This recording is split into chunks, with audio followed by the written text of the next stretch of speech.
राजस्थान के कोटा में एक दंपत्ति ने ऑनलाइन गेमिंग में हार कर कर्ज चुकाने की अनिश्चितता के कारण आत्महत्या कर ली। दूसरा मामला तेलंगाना में एक 25 वर्षीय एमटेक छात्र ने ऑनलाइन गेमिंग बेटिंग में पैसे गंवाने के बाद आत्महत्या कर ली। वो पूरी तरीके से कंगाल हो गया था। ऐसे तमाम उदाहरण आपको मिल जाएंगे जहां ऑनलाइन बेटिंग ऐप में लोग पैसे गंवाए और फिर उन्होंने अपनी जिंदगी खत्म कर दी।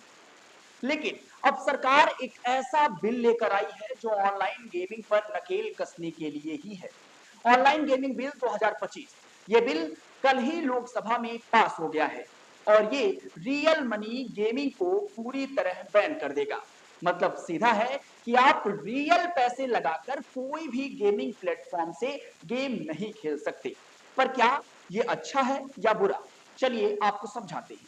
कल्पना कीजिए कि आपको फोन बजता है आपका और ड्रीम इलेवन का एक नोटिफिकेशन आता है, आज मैं जीत कर लाखों कमाओ। लेकिन अब यह सपना टूटने वाला है। सरकार ने promotion and regulation of online gaming bill 2025 पास कर दिया है। यह बिल ऑनलाइन बेटिंग और रियल मनी गेम्स को बंद करने का ऐलान है। कौन कौन से ऐप्स प्रभावित होंगे समझिए।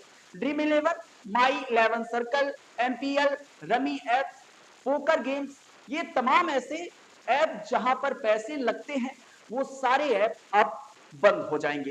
फैंटेसी स्पोर्ट या कार्ड गेम सब पर ताला।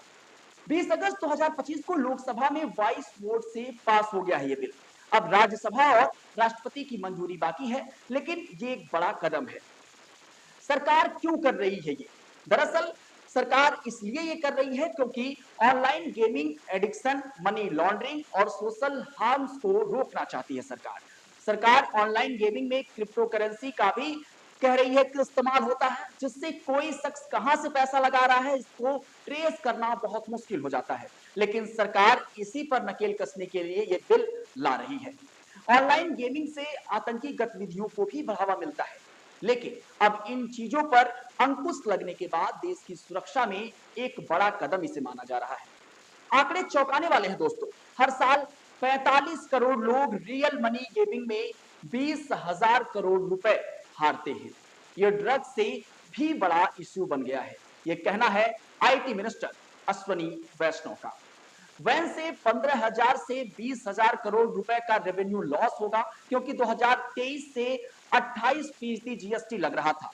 इंडस्ट्री कह रही है कि 2 लाख जॉब भी खतरे में है और पूरा सेक्टर जो 3.8 बिलियन के करीब था और जिसको अगर इंडियन करेंसी के रूप में देखा जाए तो 32,000 करोड़ रुपए का था, वो हिल जाएगा। प्रोजेक्शन था कि 2029 तक 9.2 बिलियन हो जाएगा और लेकिन अब ये मुश्किल लग रहा है क्योंकि लोकसभा में ये बिल पास हो गया है। अब सवाल ये है कि जनता को फायदा क्या है? तो सुनिए, लोग पैसा नहीं हारेंगे, एडिक्शन कम होगा, फैमिली सेफ रहेगी। सरकार कह रही है कि पब्लिक वेलफेयर पहले, रेवेन्यू बाद में।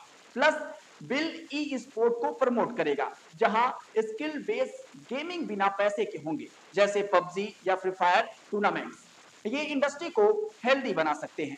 इंडिया में 48.8 करोड़ गेमर्स हैं, जिनमें 15.5 करोड़ रियल मनी गेमर्स हैं। नेटवर्क मार्केट फैला हुआ है 3.8 बिलियन का, जो 2024 में 4.3 बिलियन था और 2033 तक 15.2 बिलियन तक जा सकता है। लेकिन ये बिल अगर कानून बनता है तो बहुत बड़े पैमाने पर जनता को फायदा होने वाला है। इसका असर हमारे और आपके घर पर भी साफ देखने को मिलेगा। तो सरकार के इस कदम पर आप क्या सोचते हैं? अपनी प्रतिक्रिया जरूर दर्शाएं। धन्यवाद।